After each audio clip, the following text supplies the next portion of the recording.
প্রাথমিকে নিয়োগে 2016 যে মেধা তালিকা পেশের সিঙ্গেল বেঞ্চের নির্দেশ, তার উপর এবার অন্তর্বর্তী স্থগিতাদেশ। বিচারপতি অমৃতা সিনহার নির্দেশের উপর অন্তর্বর্তী স্থগিতাদেশ দিল কলকাতা হাইকোর্টের ডিভিশন বেঞ্চ। মহামান্য বিচারপতি সৌমেন সেনের ডিভিশন বেঞ্চে এই অন্তর্বর্তী স্থগিতাদেশ দিয়েছে এবং আগামী 4 সপ্তাহ বহাল থাকবে এই স্থগিতাদেশ। 12 ডিসেম্বর 2016 মেধা তালিকা আদালতে পেশের নির্দেশ বিচারপতি অমৃতা সিনহার। 2014 সালের টেটের প্রেক্ষিতে 2016 মেধা তালিকা আদালতে পেশ করার নির্দেশ দেন মহামান্য বিচারপতি। সেই নির্দেশকে চ্যালেঞ্জ করে ডিভিশন বেঞ্চে প্রাথমিক শিক্ষা পর্ষদ এবং 2 বিতর্কিত চাকরি প্রাপক তারা যান। আর সেই মামলাতেই 2016 মেধা তালিকার সিঙ্গেল বেঞ্চে পেশের যে নির্দেশ, তার উপর এবার অন্তর্বর্তী স্থগিতাদেশ পড়ল। মূল মামলাকারী রমেশ মালি ও সৌমেন নন্দীকে নিয়ে সিবিআই এর রিপোর্ট তলব। 3রা জানুয়ারির মধ্যে রিপোর্ট তলব। রমেশ মালিক ও সৌমেন নন্দীর টেটে পাশ করেছেন কিনা তা নিয়ে রিপোর্ট দেবে সিবিআই। টেট উত্তীর্ণ না হলে কি মামলা করার অধিকার তৈরি হয়, প্রশ্ন তুলেছেন বিচারপতি সৌমেন সেন। সৌভিক মজুমদার আমাদের প্রতিনিধি আরো বিস্তারিত বলবেন এই নিয়ে। সৌভিক, এই যে একটা স্টে পড়ে গেল, অন্তর্বর্তী যে স্থগিতাদেশ পড়ে গেল মহামান্য বিচারপতি অমৃতা সিনহার নির্দেশের উপর, সেখানে ঠিক কোন যুক্তি এখানে সামনে এলো আদালতের তরফে, কি পর্যবেক্ষণ কোর্টের?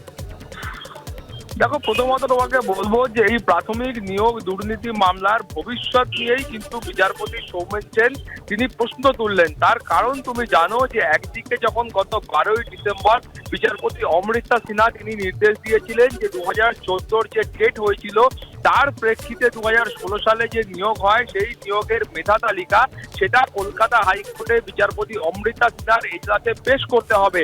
সেই মেধা তালিকা কোনো ওয়েবসাইটে বা অন্য কোথাও প্রকাশ করার নির্দেশ তিনি দেননি। তিনি বলেছিলেন যে আদালত সেই মেধা তালিকা দেখতে চায়, তার কারণ সেই মেধা তালিকা দেখলে এই মামলার পরবর্তী পর্যায়ে এগিয়ে নিয়ে যেতে কলকাতা হাইকোর্টের সুবিধা হবে। ফলত সেই নির্দেশকে চ্যালেঞ্জ করে 2 জন যারা বিতর্কিত চাকরি প্রাপক এবং তার পাশাপাশি প্রাথমিক শিক্ষা পর্ষদ তারা বিচারপতি সৌমেন সেনের ডিভিশন বেঞ্চের দ্বারস্থ হন।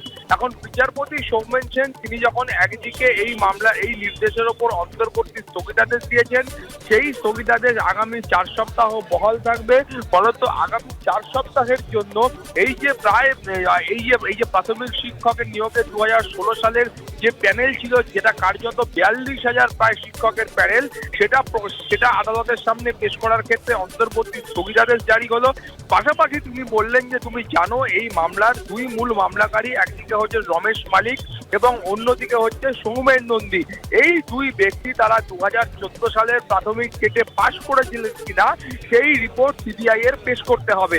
তার কারণ হলো বিচারপতি সৌমেন সেনের বক্তব্য হচ্ছে যে এই 2 ব্যক্তি তারা যদি 2014 সালের টেটে আদৌ পাশ না করে থাকে, সেক্ষেত্রে তাদের এই ধরনের মামলা করার বা তাদের এই ধরনের অভিযোগ তোলার কোন রকম অধিকার রয়েছে কিনা সেটা নিয়ে তিনি প্রশ্ন তুলেছেন। ফলত এই 2 যে মামলাকারী রয়েছেন, যে অর্থাৎ সৌমেন নন্দী এবং রমেশ মালিক, তারা 2014 সালের টেট পরীক্ষায় পাশ করেছিলেন কিনা সেই সংক্রান্ত রিপোর্ট সিবিআই কে 3রা জানুয়ারি পেশ করতে হবে।